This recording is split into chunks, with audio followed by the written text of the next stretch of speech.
Doktor na sila. Ito tinatawag na normal stud session sa pagpaparami ng Shih Tzu. Yan. Tapos maglalak to mga ilang minutes lang din. Hihintayin natin itong matapos. Hanggang sa magkahiwalay sila. Hanggang sa maghiwalay sila. Sikat. Yan. Ano lang. Ito naman yung pusa ko. Mas malaki pa yung pusa ko sa mga Shih Tzu ko. Bakit ganun? Bakit mas malaki tong pusa mo kaysa mga Shih Tzu natin? Tignan mo, oh. Mabalbon.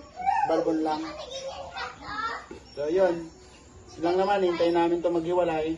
Ito si KitKat. KitKat ito, di ba? KitKat. Ito si Bobby. Mga aso rin naman namin ito.